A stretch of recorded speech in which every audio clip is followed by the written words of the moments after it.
Hi there, welcome to Wristwatch Talk, and today we're going to be talking about the Steeldive 1970, which is a homage of the Seiko Captain Willard.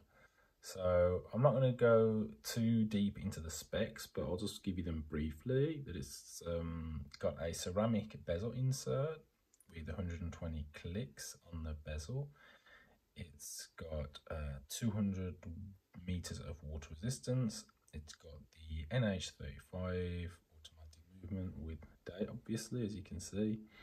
It's got Superluminova C3 and the BGW9, so that's the blue and the green loom. And dimensions are roughly a case diameter of 44 millimeters, case length of 47 millimeters, so lug to lug, and the thickness is about 13 to 14 millimeters, so 13.5 I think it is officially, with a 20 millimeter lug width. So like I said, I bought the watch a few years ago and bought it off eBay, got a discount because of a problem that I had with the crown. Basically the crown wasn't screwing in properly. Wasn't screwing in, it was very gritty, just would not go in, it just kept getting stuck. And secondly, the date and the hands would not change fluidly like they should when you pull the crown out into the correct positions. So I was expecting to get it fixed by a watchmaker, but after like just playing with it for several weeks, the crown eventually just clicked into place, or I'm not sure what happened, but either something was out of place in the kind of the winding mechanism, or the kind of this area of the watch, and eventually it started to work fine. And to be honest with you, now it's one of the easiest crowns to screw in. So I'll just go over the watch a little bit. As you can see, it's a homage to a Seiko, and I'm not against homages, but I guess it's always a personal thing whether or not you like them or not.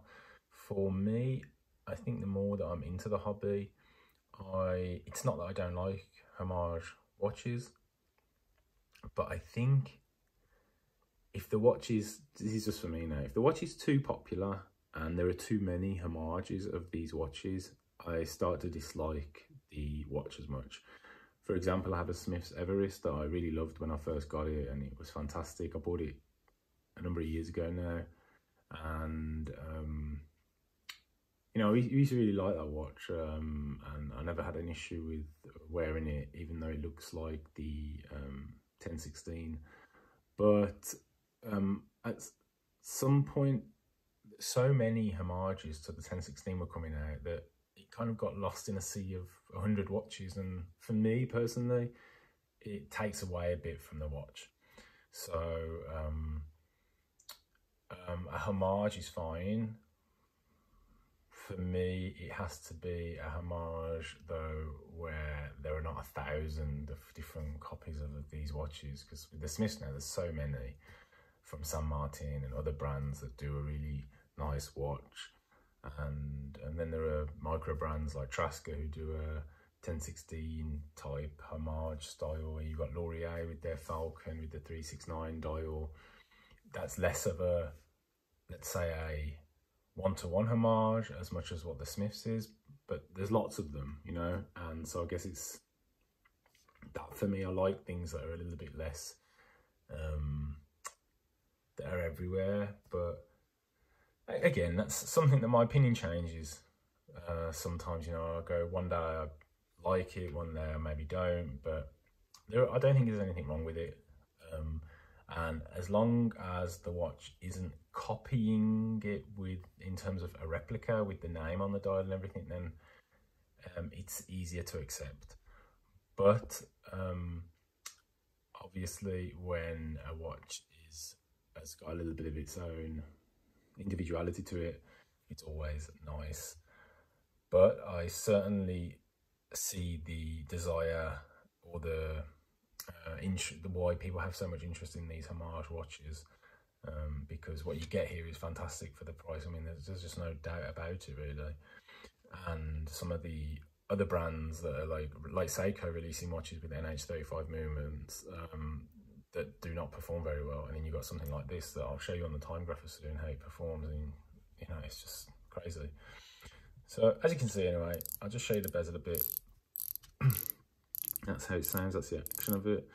It's a little bit spongy, and it's got quite a lot of back play. I'll show you that in a second. So here we go, and then if you watch this, so you can see how much back play it's got. It's quite not great, but can happen on Seikos. So, and then you've got the crown popped out there. Let's pop it out to the third position, and let's see where we are at. So everything works really nicely. There is not too much like delay with turn of the hands or something. You know, they catch well, and the date changes nicely.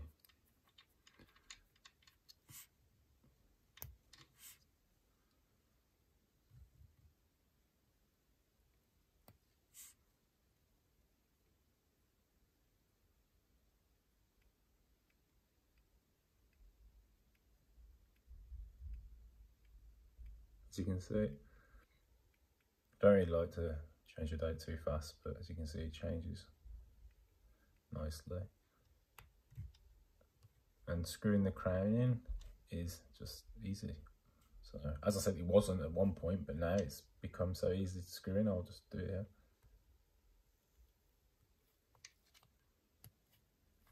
It's a bit hard with the camera in front of me. As I say, it is easy, but I'm sitting behind the camera, so let me just put my head forward a bit and try and see what I'm doing and look at what I'm doing. So as you can see, crown. I sometimes just do it like this. I push my finger down and then just start turning it. As you can see, it's caught and it's in. So it's really easy, and I don't even have to go back. As you can see there, it's already wound a little bit. The build quality of the watch is also very good. Like the case of the watch, the build is very good, I would say. Take it off this NATO. As you can see, it's got the logo is not my favourite thing, it's a little bit childish, but it's got this engraved logo here with this turtle or whatever it is, or this diver. Polished case back, like it's got different finishing on it. And yeah, I mean, in terms of the build, I think it's very good. The only problem I had, and what I really think is terribly built, is the bracelet and the way it attaches with the end links. I think they're really flimsy and they don't inspire very much quality, and I wouldn't want to keep it on the bracelet because I just think it's just not very, I just don't think it's very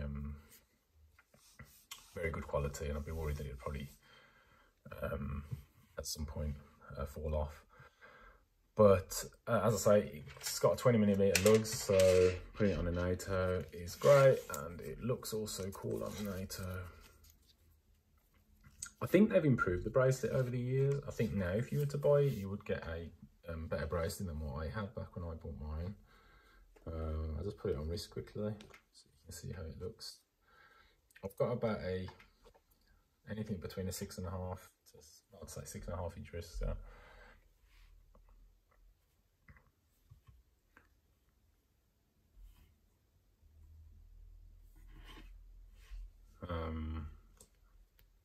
Because of the shortish look to the lug, I think it fits quite nicely on wrist. And you know, it's a watch that I really enjoyed wearing. I think the cheaper watches for me, the more enjoyment I get out of it sometimes. Especially when it's a watch like this, it's got so much feature. It's got so many features that it's just an easy wear, and it's just enjoyable. It looks nice. Obviously, it's based on, you know, it's more or less taking all the details from Seiko's Captain Willard. But then again, back to the homage topic, is so many watches have copied, so not copied, but so many watches have taken inspiration from other watches. So many, you know, Rolexes, Pateks, whatever. You can like pick big brands and then just go all the way to smaller brands, different micro brands. Baltic, Laurier, Farah, you know, whatever, Traska, Christopher Ward, you know, Amiga. There's all lots of things where brands have taken things from other brands, or someone did something first and then someone else did it afterwards, but a little bit different. Does it make it a copy? This is obviously a different thing because it's really using the case and everything, you know, and the only thing they've changed really, or more or less, is the name. So it's like one of these areas that's, you know, you can have a lot of discussions about it, and I quite like the discussion. I don't think we see enough online, the discussion of homages, because so many people get these these brands, San Martin and so on, to send watches in, and there are so many of them, but there's a lot of reviews. But the idea of it being, whether it's a copy or a homage or a replica, of whether it's right or whether it's wrong, is really like, not many people want to talk about it. But I guess that's a discussion for maybe another video where I can just focus on that and give you like my more kind of in-depth thoughts about it. But anyway, I'm rambling on, and there's going to be some people who say, oh God, I can't understand him. So I'm going to just wind the watch a bit, give it a few winds, and we put it on the Timegrapher and we just see how it runs, and then we can call it a day. So let's screw it back in.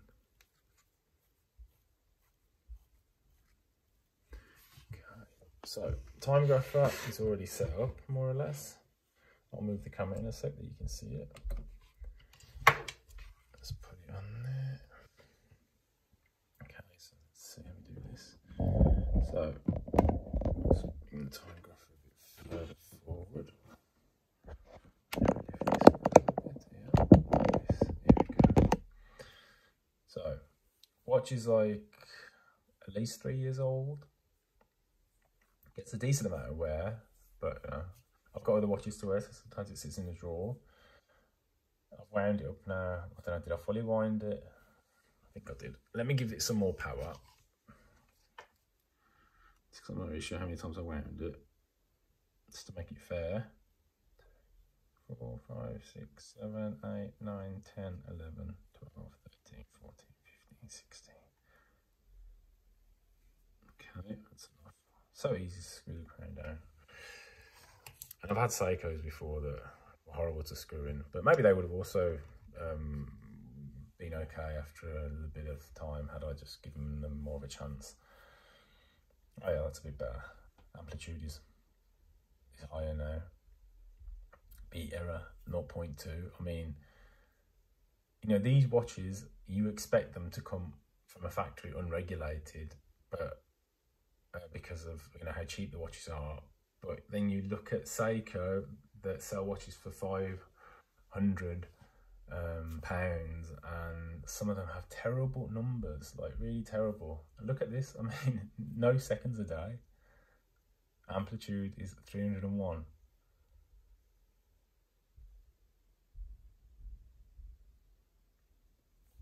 I'll leave it run for maybe 10 more seconds, and then I'll change the position of it. But I mean, it's just madness really, I mean, when you think about it. Especially when you pay so much for Seikos and they come unregulated, or it's very like, it's very random. Okay, so I would, you know, no seconds a day. Normally that position face up is always going to be your best position. It's often the best position I've found, and normally this position, or kind of on its side is kind of, or face down is maybe the worst. Let's give it maybe another 15 seconds to level out. Let's see where it lands. Probably, you know, and even if it was to stay at -11 now, you know, it's still really good. Sorry, not -11, +11. Give it until here. I've got a timer, so I'll give it another 5, 6 seconds. 6, 5. Okay, so +6 it's landed at now. Alright, I said 6 seconds, so let's just see what the next number is. +5, I mean, you know.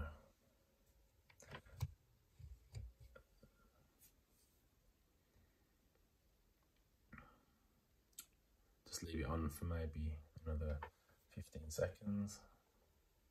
But you can see my point, and I had a SRP J41 on the Timegrapher, and it was doing -20 a day. And I've got an Alpinist that is a number of years old, but it's also -30 seconds +10 seconds. And that's got a 6R15 movement.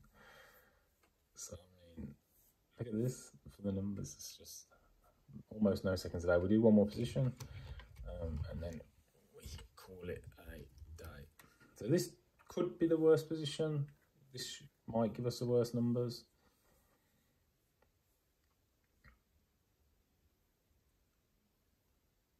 But obviously not. I haven't had it on the Timegrapher for probably 6 months or so. And I know the last time I had it on, I was thinking, oh, numbers are great. Just, again, really good numbers. +3. I mean, you're almost talking, right, it's pretty much COSC. There was a +5, I think, but what is COSC, like +4 or something? Or maybe even is +5. I mean, these are pretty much COSC numbers. COSC. So yeah, that's it. I really think some of these brands that have AliExpress or whatever, these Chinese brands, I mean, loads of, it's nothing to do with like them getting made in China, because I've got watches from other micro brands like L'Oreal who have their watches made in Asia.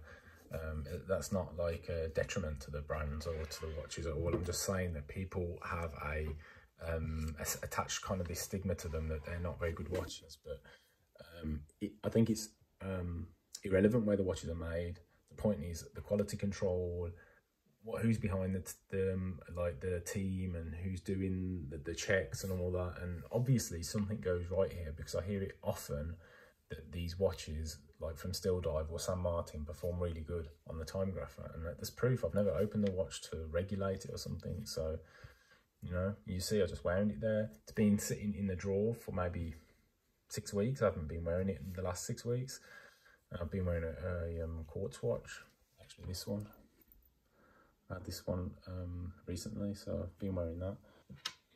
But yeah, that's it anyway. Thanks for watching. I hope these videos that I do, really, I just sit and talk and say what comes to mind. I don't really plan it too much, so don't really have the time for that. But if you enjoyed it a little bit, let me know, subscribe, and yeah, give me your comments, and maybe other than what I could improve, you could give me any suggestions, but I obviously can't improve really my voice. Maybe I can try and sound a bit more enthusiastic or something, but I'm feeling enthusiastic, so yeah. Anyway, thanks for watching. Have a great Sunday, as it's Sunday today, and at least it is where I am. So enjoy the rest of your day, and thanks for watching. Bye.